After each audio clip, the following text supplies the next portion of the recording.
তো আজকে আমরা শুরু করছি গ্র্যাভিটেশন ক্লাস 9। মোস্টলি আমরা সিবিএসসি, আইসিএসসি এবং স্টেট বোর্ডের যে সিলেবাস সেটাকে ফলো করছি ক্লাস 9। ওকে, তো গ্র্যাভিটেশন চ্যাপ্টার শুরু হচ্ছে। টপিক 1 শুরুই করব আমরা Newton's law of gravitation. Newton's law of গ্র্যাভিটেশনে আমরা এই চ্যাপ্টারে যে টপিকটা নিয়ে কথা বলবো সেটা কি, যে কোনো এই ইউনিভার্সে যে কোনো দুটো অবজেক্ট একজন আরেকজনকে অ্যাট্রাক্ট করে।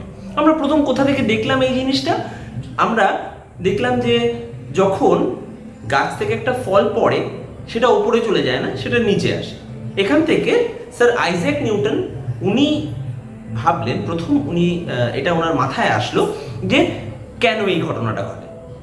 যে কোনো অবজেক্ট যখনই কোনো একটা পার্টিকুলার ডাইরেকশনে মুভ করছে ফ্রম রেস্ট, তার মানে তার মধ্যে কিছু একটা ফোর্স অ্যাক্ট হচ্ছে। কিরকম ফোর্স? Attractive force. তো সেখান থেকে বলা হলো যে এই ইউনিভার্সে যে কোনো দুটো অবজেক্ট বলতে আমাদের আশেপাশে যে কোনো অবজেক্ট, আমাদের ঘর, আরেকটা ঘর, আমাদের ঘর তার সাথে অন্য আরেকটা গাড়ি, আমি তার সাথে অন্য আরেকজন, আমার চেয়ার, আমার টেবিল, আমার এই মার্কারটা আর এই বোর্ডটা, ইভেন এই পৃথিবী এবং অন্য কোনো গ্রহ, বা এই পৃথিবী এবং আমরা প্রত্যেকে, এদের প্রত্যেকের মধ্যেই একটা অ্যাট্রাকটিভ ফোর্স কাজ করছে। এই অ্যাট্রাকটিভ ফোর্সকে আমরা কি বলছি? Gravitational force. ওকে, তো এই গ্র্যাভিটেশনাল ফোর্স কতটা, তার কি কোয়ান্টিটি, সেটা নিয়ে প্রথম বলেছিলেন এবং প্রথম যে ল দিয়েছিলেন সেটা হচ্ছে নিউটনের যে ল অফ গ্র্যাভিটেশন, সেটা আমরা আজকে আলোচনা করব। এই লতে কি বলা হচ্ছে, যদি দুটো অবজেক্ট থাকে, যে কোনো দুটো অবজেক্ট, একটার মাস হচ্ছে m1 আরেকটার মাস হচ্ছে m2, ওদের সেন্টারের মধ্যে যে ডিসটেন্স সেটা যদি r হয়, তাহলে আমরা অলরেডি জানি যে এটা অ্যাট্রাক্টিং ফোর্স। এই অ্যাট্রাক্টিং ফোর্স যদি আমি f দিয়ে বলি, f দিয়ে যদি ডিনোট করি, তাহলে f হয় directly proportional with the product of mass. Product মানে দুটো মাসের গুণফল বা মাল্টিপ্লিকেশন। তাহলে দুটো মাসের মাল্টিপ্লিকেশন, একটা m1 একটা m2, তাহলে m1 ইনটু m2। তার মানে ফোর্স হচ্ছে ডাইরেক্টলি প্রপোর্শনাল দুটো মাসের প্রোডাক্টের সাথে। ফোর্স আর কিসের সাথে চেঞ্জ হয়? এই ফোর্স হচ্ছে inversely proportional with the square of distance. এই রিলেশনটা বোঝানোর আগে আমি একটা জিনিস একটু বলতে চাই যে ডাইরেক্টলি প্রপোর্শনাল বা ইনভার্সলি প্রপোর্শনাল জিনিসটা কি। যখন দুটো ভেরিয়েবল একজন আরেকজনের সাথে ডাইরেক্টলি প্রপোর্শনাল বা প্রপোর্শনাল হয়, তখন একটা বাড়লে আরেকটা তার সাথে বাড়তে থাকে, একটা কমলে আরেকটা তার সাথে কমতে থাকে। ফিজিক্স ছাড়া যদি আমরা রিয়েল লাইফ থেকে এরকম একটা এক্সাম্পল তোমাদের দিতে চাই, তাহলে সেটা কিরকম বলা যেতে পারে? ধরো তুমি যত বেশি খাবে তোমার ওয়েট তত বেশি হবে। তাহলে খাওয়ার পরিমাণ যদি একটা ভেরিয়েবল হয়, ওয়েট যদি আরেকটা ভেরিয়েবল হয়, তাহলে এরা দুজন directly proportional to each other. যত বেশি খাবো তত মোটা হবো, যত কম খাবো তত ওয়েট কমে যাবে। তাহলে এরা দুজন ডাইরেক্টলি প্রপোর্শনাল। পড়াশোনার ক্ষেত্রেও বলা যেতে পারে, যত বেশিক্ষণ ধরে পড়াশোনা করব মার্কস তত ভালো হবে। যদিও সব ক্ষেত্রে সেটা সঠিক না, এক্সাম্পল দেওয়ার জন্য বলছি। আর কম পড়াশোনা করলে, বাট বেশিরভাগ ক্ষেত্রে, ইন জেনারেল বেশিরভাগ ক্ষেত্রে যখন আমরা পড়াশোনা কমিয়ে দেবো, আমাদের রেজাল্টও খারাপ হয়ে যাবে, আমাদের মার্কস কমে যাবে। তাহলে যে মার্কস আমরা এক্সামে পাচ্ছি আর যে অ্যামাউন্ট অফ টাইম আমরা পড়াশোনা করছি, এরা দুজন একজন আরেকজনের সাথে ডাইরেক্টলি প্রপোর্শনাল। বোঝা গেল? ইনভার্সলি প্রপোর্শনাল কি? একটা ভেরিয়েবল যখন বাড়বে তখন আরেকটা ভেরিয়েবল কমে যাবে। কিরকম? ফিজিক্স ছাড়া বা সায়েন্স ছাড়া যদি একদম রিয়েল লাইফ থেকে আমরা এই এক্সাম্পল তুলি, তাহলে কি বলবো? যদি আমাদের এক্সপেন্ডিচার আর ব্যাংক ব্যালেন্স এই দুটো ভেরিয়েবল নিই, তাহলে ব্যাংক ব্যালেন্স আর এক্সপেন্ডিচার এরা ইনভার্সলি প্রপোর্শনাল। কিভাবে? কেউ যত বেশি স্পেন্ড করবে তার ব্যাংক ব্যালেন্স তত কমতে থাকবে, আর যত কম স্পেন্ড করবে কিপটে লোক, তার ব্যাংক ব্যালেন্স তত বাড়তে থাকবে। তো ব্যাংক ব্যালেন্স আর এক্সপেন্ডিচার এটা কিন্তু inversely proportional to each other. এবার ডাইরেক্টলি প্রপোর্শনালের যে সাইনটা সেটাই এরকম। দেখো ইনভার্সলি প্রপোর্শনাল সাইনও কিন্তু একদম সেম, কিন্তু যখন আমরা দুটো ভেরিয়েবলকে ইনভার্সলি প্রপোর্শনাল হিসেবে লিখি তখন একটা ভেরিয়েবলকে রেসিপ্রোকাল হিসেবে লিখি। মানে কিরকম, যদি আমি বলি ব্যাংক ব্যালেন্স, আমাদের ব্যাংক ব্যালেন্স আর এক্সপেন্ডিচার এরা ইনভার্সলি প্রপোর্শনাল, সেটা বোঝাতে গিয়ে এক্সপেন্ডিচারকে আমি কি করলাম, রেসিপ্রোকাল করে লিখলাম। তার মানে এটা বোঝাচ্ছে ব্যাংক ব্যালেন্স আর এক্সপেন্ডিচার ইনভার্সলি প্রপোর্শনাল। সাইন কিন্তু সেম, একটাই ডাইরেক্টলি প্রপোর্শনাল সাইন। বোঝা গেল ব্যাপারটা? চলে আসছি আমরা আমাদের টপিকে, নিউটনস ল অফ গ্র্যাভিটেশন। তো ফোর্স হচ্ছে directly proportional to the product of mass. তাহলে এই মাসের প্রোডাক্ট যত বাড়বে অ্যাট্রাক্টিং ফোর্স তত বাড়বে, মাসের প্রোডাক্ট যত কমে যাবে অ্যাট্রাক্টিভ ফোর্স তত কমবে। এবং একই রকম ভাবে ডিসটেন্সের যে স্কোয়ার, ডিসটেন্স যত বাড়বে তার স্কোয়ার তত বেড়ে যাবে, ঠিক সেভাবে ফোর্স তত কমতে থাকবে। তার মানে এই দুটো অবজেক্টকে, এই দুটো মাসকে যত দূরে নিয়ে যাব আমরা, এই দুজনের মধ্যে অ্যাট্রাক্টিং ফোর্স তত কমতে থাকবে। বোঝা গেল ব্যাপারটা? চলে আসছি, যদি এই দুটোকে, এই দুটো এক্সপ্রেশনকে আমরা কম্বাইন করি তাহলে কি পাচ্ছি? Force directly proportional with product of mass are inversely proportional with the square of distance. তাহলে F is proportional to m1 m2 by r square. তো এই প্রপোর্শনাল সাইনটা তুলে দিয়ে যদি একটা ইকুয়াল সাইন বসাতে চাই তাহলে আমাদের কি দিতে হবে? একটা প্রপোর্শনালিটি কনস্ট্যান্ট। সেই প্রপোর্শনালিটি কনস্ট্যান্ট এই ক্ষেত্রে হচ্ছে ক্যাপিটাল জি। এই ক্যাপিটাল জি এর প্রচুর মাহাত্ম্য আছে, আমরা এক এক করে বলছি আমি। তাহলে আমাদের ফর্মুলাটা কি হচ্ছে? m1 m2 by r square. তাহলে এই হলো আমাদের নিউটনস ল অফ গ্র্যাভিটেশন থেকে ডিরাইভড ফর্মুলা, যেটা আমাদের বলছে যে ফোর্স, মাস, যে দুটো মাসের মধ্যে অ্যাট্রাক্টিং ফোর্স কাজ করছে আর যা ওদের মধ্যে যে ডিসটেন্স, সেটা কিভাবে ফোর্সের সাথে সেটা related. Force is equal to G m1 m2 by r square. তাহলে আমরা এখান থেকে খুব সহজেই নিউটনস ল অফ গ্র্যাভিটেশনকে স্টেট করতে পারি। যদি আমরা এই দুটো লাইনকে, এই দুটো ম্যাথমেটিক্যাল এক্সপ্রেশনকে যদি আমি ওয়ার্ডে এক্সপ্রেস করি তাহলে আমরা নিউটনস ল অফ গ্র্যাভিটেশন বলে ফেলতে পারবো। সেটা কি? এটা কি ধরনের ফোর্স? Attracting force. তাহলে অ্যাট্রাক্টিং ফোর্স কাদের মধ্যে? Between two object. Is directly proportional, এটা directly proportional sign, with the, এটা কি? Product of mass, and inversely proportional with square of distance. হয়ে গেল আমাদের নিউটনস ফার্স্ট ল। তাহলে আমি যদি সেটা লিখে দিই, স্টেটমেন্ট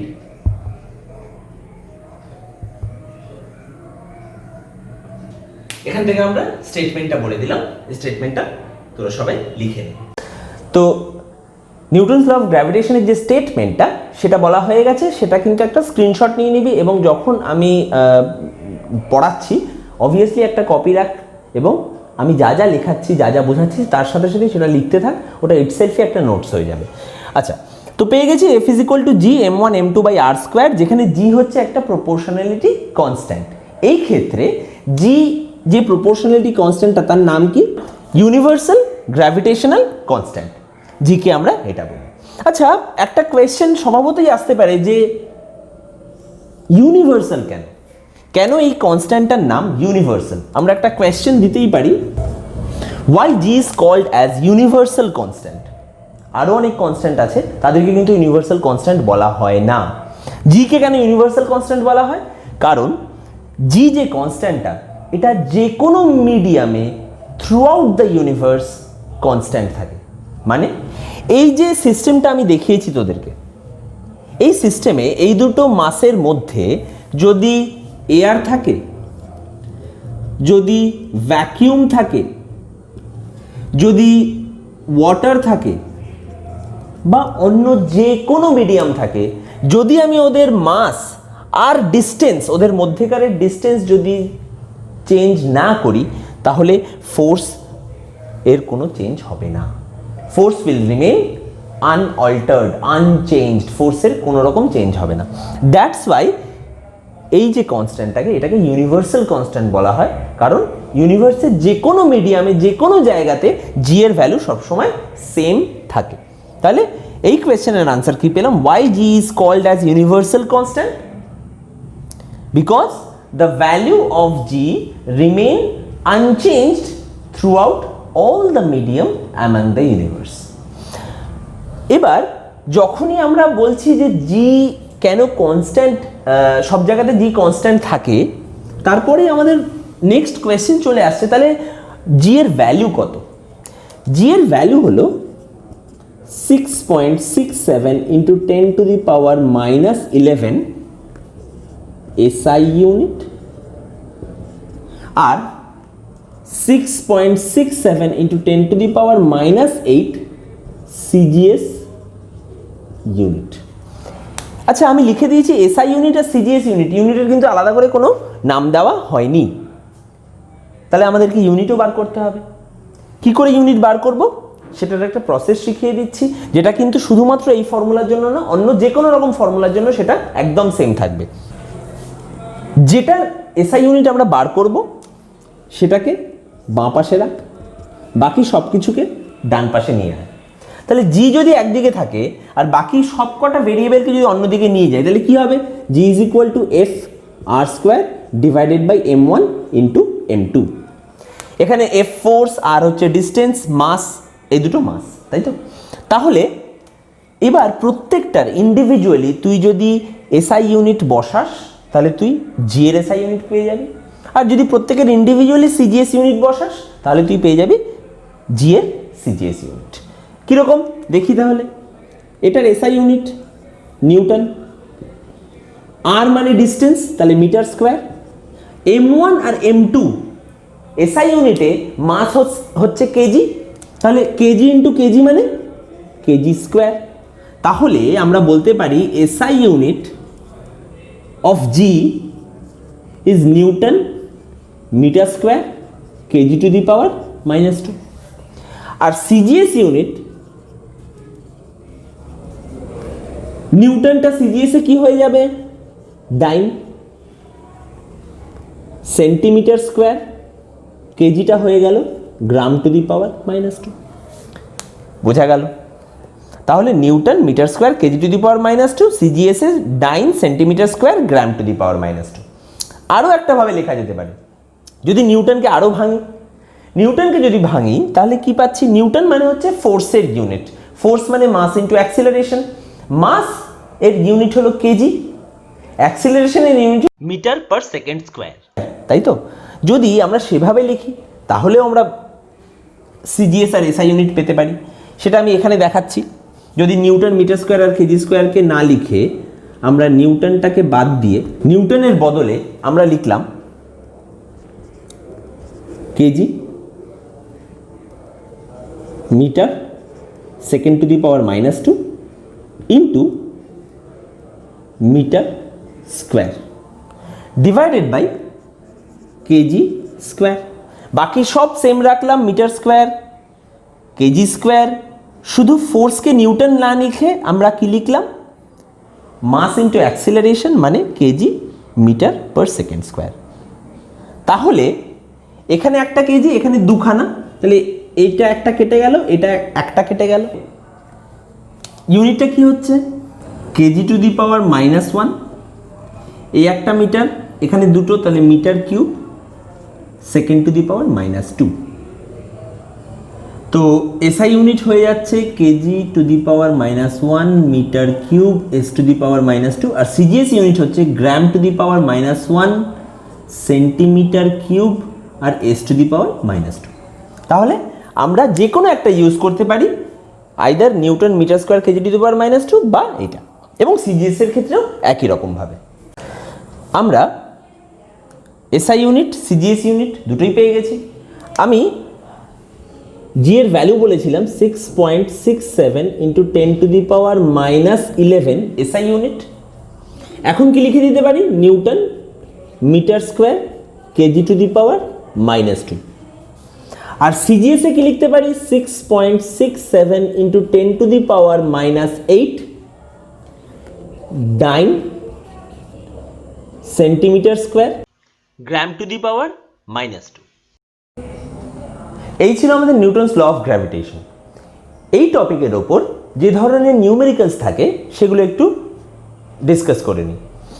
প্রথম নিউমেরিক্যালস, এটা এনসিইআরটিতে একদম 1 নম্বর নিউমেরিক্যালসটা, how does the force of gravitation between two objects change when the distance between them is reduced to half। এই ক্ষেত্রে এই ধরনের অঙ্ক আমরা কিভাবে আনসার করব, এরকম লিখে নিতে পারি, বিফোর আর আফটার, বা ফার্স্ট কেস সেকেন্ড কেস, যা ইচ্ছা লিখতে পারি। এবার how does the force of gravitation between object changes, তাহলে কি চেঞ্জ করার কথা বলছে, ফোর্স অফ গ্র্যাভিটেশন, যেটাকে আমরা কি দিয়ে লিখি, এফ দিয়ে লিখি। when the distance between them is reduced to half, তার মানে কি চেঞ্জ হয়েছে, ডিস্টেন্স চেঞ্জ হয়েছে। কতটা চেঞ্জ হয়েছে, হাফ হয়ে গেছে।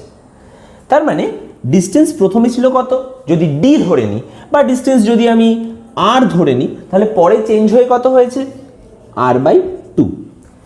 এখানে মাস নিয়ে কোনো কথা বলেনি, তার মানে আমরা ধরে নিতে পারি প্রথমে যদি মাস m1 আর আরেকটা মাস m2 ছিল, তাহলে এখন মাস হবে m1 আর m2, ওর কোনো চেঞ্জ হবে না, ডিস্টেন্স শুধুমাত্র হাফ হয়ে গেছে। প্রথমে বিফোর যদি ওর ফোর্স থাকতো F is equal to G m1 m2 by r square, তাহলে আফটার ওর ফোর্স কী হবে, যদি সেই ফোর্সটাকে আমি F ড্যাশ ধরি, F ড্যাশ বা F প্রাইম, তাহলে F prime will be equal to G m1 m2, আর এর জায়গায় কি হবে, r/2। এই r/2টা তখন ওদের মধ্যেকারের ডিস্টেন্স, কেন ওরা হাফ হয়ে গেছে, ওদের ডিস্টেন্সটা হাফ হয়ে গেছে। তাহলে r/2 এটার হোল স্কোয়ার, অনেক স্টুডেন্ট ভুল করে ফেলে, শুধু r এর স্কোয়ার ডিভাইডেড বাই 2 করে ফেলে, তাহলে কিন্তু অঙ্কটা ভুল হয়ে যাবে। ডিস্টেন্স হয়ে গেছে r/2, তাহলে তার হোল স্কোয়ার, তাহলে r/2 এর হোল স্কোয়ার, তাহলে কি হয়ে যাচ্ছে এটা, r²/4 লিখে দিচ্ছি, g m1 m2 by r square, এই 4টা ওপরে চলে যাচ্ছে, তাহলে ইন্টু 4। এবার আমি এখানে দেখি f হচ্ছে g m1 m2 by r square, যেটা এখানেও আছে।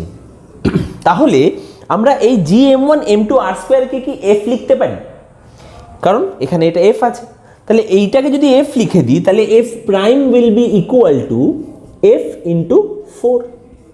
তাহলে আমি পেয়ে গেলাম, যদি ডিস্টেন্স হাফ হয়ে যায় তাহলে ফোর্স কি হয়ে যাবে, 4 গুণ বেড়ে যাবে। যদি স্কুলে অঙ্ক আসে 2 নম্বরের ব্রড কোয়েশ্চেন, তাহলে তখন আমরা এইভাবে অঙ্কটাকে করতে পারি। কিন্তু যদি এমসিকিউতে এরকম কোয়েশ্চেন থাকে, তাহলে একটা সিম্পল প্রসেস অ্যাপ্লাই করব, সেটাও আমি দেখিয়ে দিচ্ছি। আমরা জানি ফোর্স ডিস্টেন্সের স্কোয়ারের সাথে ইনভার্সলি প্রপোর্শনাল, ঠিক? ডিস্টেন্স কি হয়ে গেছে, হাফ হয়ে গেছে।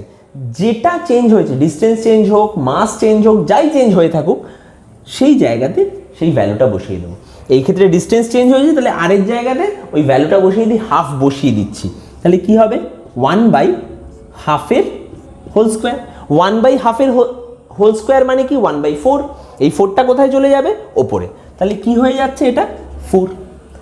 যেহেতু এই ক্ষেত্রে এমসিকিউ এর ক্ষেত্রে আমাকে তো অঙ্ক করে দেখাতে হচ্ছে না, জাস্ট এইভাবে করে আমরা বলে দিতে পারি যে ফোর্সটা 4 টাইমস বেড়ে যাবে। তাহলে আমরা খুব ছোটতেই আমরা অঙ্কটাকে শেষ করে ফেলি। বোর্ডে 3টে গ্রাফ দেখানো হয়েছে, একটা এফ ভার্সেস আর স্কোয়ারের গ্রাফ। আমরা অলরেডি জানি যে এফ হচ্ছে inversely proportional to R square. তাহলে এফ আর আর স্কোয়ারের গ্রাফটা কীরকম দেখতে হয়, এরকম। যখন এফ কম তখন আর বেশি, আর যখন এফ বেড়ে গেছে তখন আর কিন্তু কমে গেছে, ঠিক আছে? তো এখানে যত এইদিকে যাচ্ছি আর বাড়ছে, কিন্তু এফ কমে যাচ্ছে, মানে এই পয়েন্টটাতে এখানে আর বেশি, আর এতটা, কিন্তু এফ এত কমে গেছে। আর এরকম পয়েন্টে সেখানে এফ অনেক বেশি, কিন্তু আর জাস্ট এইটুকু। এবার চলে আসছে এই গ্রাফটাতে, এফ আর 1/r স্কোয়ারের গ্রাফ। এখানেও আমরা জানি এফ আর 1/r স্কোয়ার কিন্তু ডাইরেক্টলি প্রপোর্শনাল, এটা মাথায় রাখতে হবে। F versus R square inversely proportional, কিন্তু এফ ভার্সেস 1/r স্কোয়ার সেটা তো ডাইরেক্টলি প্রপোর্শনাল। তাহলে সেই ক্ষেত্রে কিন্তু গ্রাফটা straight line passing through the origin হবে। শুধু তাই নয়, আমরা যেহেতু জানি force is directly proportional with the product of mass m1 into m2, সেই কারণে m1 m2-র সাথে যে ফোর্সের গ্রাফ সেটাও কিন্তু straight line passing through the origin হবে। শুধু তাই নয়, যদি এখানে m1 m2 না হয়, যে কোনো একটা মাস হয়, যদি শুধুমাত্র একটা মাস হয়, আরেকটা মাস ধরে নিলাম কনস্ট্যান্ট, m2 ধরে নিচ্ছি কনস্ট্যান্ট, সেই ক্ষেত্রেও যখন m1 বাড়বে তখন m1 m2 যে প্রোডাক্টটা সেটা কিন্তু বেড়ে যাবে, তখন ও এফ এর সাথে m1 m2-র প্রোডাক্ট ডাইরেক্টলি প্রপোর্শনাল হবে এবং সেই ক্ষেত্রেও গ্রাফটা straight line passing through the origin হবে। তাহলে আমরা অলরেডি দেখে নিয়েছি যে কীরকম নিউমেরিক্যালস হয়। একটু বলে দিচ্ছি এখানে যে F directly proportional to m1 m2 আর inversely proportional to r square. শুধুমাত্র ডিস্টেন্স চেঞ্জ হয়েছে তা যেমন বলা হয়েছিল আগের অঙ্কে, মাস চেঞ্জ হয়েছে সেটাও বলা যেতে পারে। যদি এরকম বলা হতো যে একটা মাস হয়ে গেছে ডাবল, একটা মাস ডাবল হয়ে গেছে, সেই ক্ষেত্রে তাহলে আমরা কি করতাম, বিফোর একটা মাস যদি ধরে নিই m1 ডাবল হয়ে গেছে, তাহলে প্রথমে যদি মাস m1 আর m2 হয়, আফটারে কি হবে, মাস 2m1 আর m2 হয়ে যাবে। ডিস্টেন্সের কোনো চেঞ্জ হয়নি যদি বলে থাকে তাহলে আর আর আর, সেই ক্ষেত্রে আমাকে কি করতে হবে, এই ক্ষেত্রে f is equal to g m1 m2 by r square, আর এখানে f is equal to f dash is equal to g 2m1 into m2 by r square. এবার এখানে দেখছি g m1 m2 by r square হয়ে যাচ্ছে কি equal to f, পড়ে থাকছে 2, তাহলে f dash is equal two 2 into f। তাহলে আমাদের আফটারে পরে f কতটা বেড়ে গেছে, ডাবল হয়ে গেছে। তাহলে এই জিনিসটা আমাদের মাথায় রাখতে হবে। এটা আর যেটা শর্ট প্রসেস দেখালাম, শর্ট যে মেথডটা আমি বললাম, সেটা কিন্তু শুধুমাত্র এমসিকিউ এর ক্ষেত্রে না, আমরা যদি বড় এরকম নিউমেরিক্যাল করি তারপরেও সেটা চেক করতে পারি যে সেটা ঠিক হয়েছে কিনা। যেমন যদি মাস ডাবল হয়ে যায় তাহলে প্রোডাক্ট অফ মাস কি হবে, ডাবল। তাহলে যদি প্রোডাক্ট অফ মাস ডাবল হয়ে যায়, ফোর্সও ডাবল হয়ে যাবে। আচ্ছা, যদি একটা মাস ডাবল আর আরেকটা মাস ট্রিপল হয়ে যায়, একটা ডাবল আর আরেকটা ট্রিপল, তাহলে প্রোডাক্ট কি হয়ে যাবে, ডাবলের 2 আর ট্রিপলের 3 হয়ে গেল 6, তাহলে তখন ফোর্স 6 টাইমস বেড়ে যাবে। একই রকমভাবে এখানে আগের অঙ্কে দেখানো হয়েছিল ডিস্টেন্স ডাবল, ডিস্টেন্স ডাবলের বদলে ট্রিপলও হয়ে যেতে পারে। ডিস্টেন্স যদি ট্রিপল হয় তাহলে ট্রিপল মানে 3, 3 এর স্কোয়ার মানে 1/9, তার মানে ফোর্স তখন 9 টাইমস কমে যাবে। এই জায়গাটা মাথায় রাখতে হবে। মাসের ক্ষেত্রে বাড়ছে আর ডিস্টেন্সের ক্ষেত্রে কমে যাচ্ছে। আবার যদি ডিস্টেন্স কমে যায়, যদি ডিস্টেন্স 1/3 হয়ে যায়, তাহলে এখানে কিন্তু 1/3 রেখে স্কোয়ার করতে হবে। তাহলে 1/3 এর হোল স্কোয়ার মানে 1/9, রেসিপ্রোকেট করলে 9 হয়ে গেল, তাহলে তখন কিন্তু ফোর্স 9 টাইমস বেড়ে যাবে। এই জায়গাটা অঙ্ক করার সময় যেন খুব ভালো মতো মাথায় রাখবি তোরা। ওকে, তাহলে আমাদের গ্র্যাভিটেশনের topic 1 Newton's law of gravitation শেষ হলো। চলে আসছি এরপরে আমাদের নেক্সট টপিকে।